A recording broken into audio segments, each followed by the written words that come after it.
I feel like shedding my tears.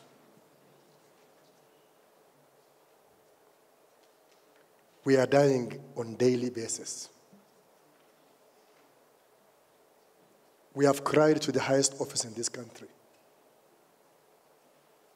I'm a bishop who is non-partisan, non-tribal, but I'm not safe in Marsabit.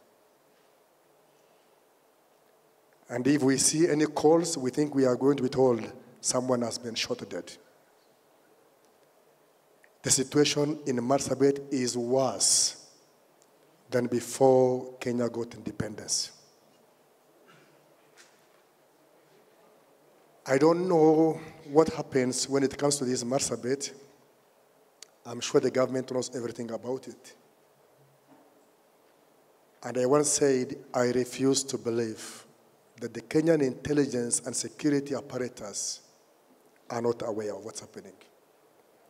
I refuse to believe that the Kenyan government lacks power to turn the security situation in Marsabit around. I refuse to believe that these two politicians or political wings are too powerful for you not to act. Go to the Boran, they believe so and so is behind this. Go to the Gabra, they will point to the other direction, he or she is behind this. And the government is fully, I want to strongly believe is they know more than I do. Is their life for the people of Marsabit? Will we even have elections happening in Marsabit? And I want to reiterate what I always say in every public function that I attend in Marsabit. Buona CS, Buona Tembai. If you guys delay a little bit, come and bury us with tractors.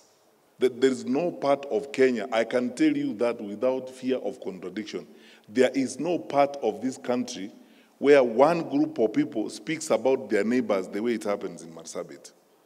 It actually reminds you of the situation of Rwanda, the attitude that you hear between communities. No one should blame the government because we are going to do in Marsabit what we must do to secure that place and secure the population of our people.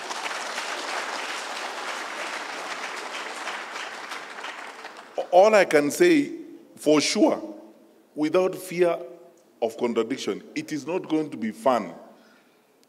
We will apply maximum force of fire and we will act decisively in the best interest of the innocent people in that county who are suffering in the hands of irresponsible, selfish, reckless politicians who are just galvanizing people along ethnic lines. There's nothing to lie about. Everybody knows what's happening there. And that conflict, just so that everybody knows, that conflict has been costly to this country. How did we lose Bonaya Godana?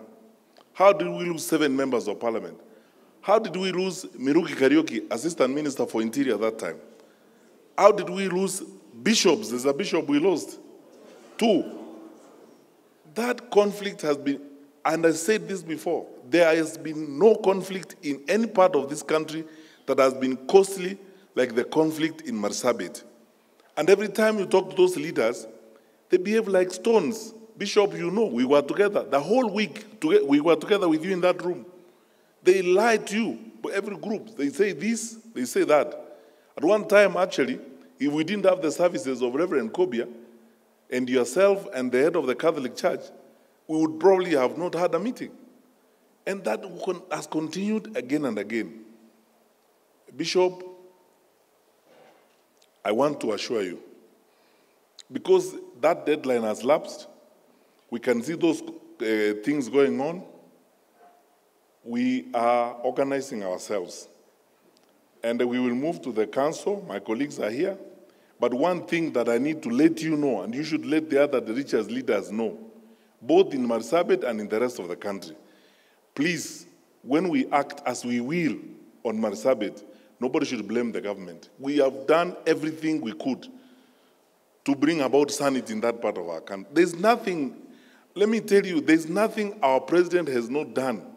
I sat in that room. We were there. My colleagues are here. But the president literally bleeding with them, telling them, what do you want to do with your people? Who are you going to lead if you murder everyone in the process? And that county has presented to us an unprecedented challenge occasioned by the, I dare say, fairly primitive politics and the way of engaging one with another. So for me, it's upon the leaders, the political leaders, not the religious leaders. It is upon the political leaders of Marsabit to make their choices.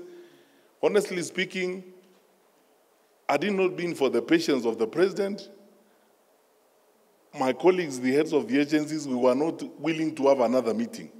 We were ready to proceed and do what we must to bring sanity to those places.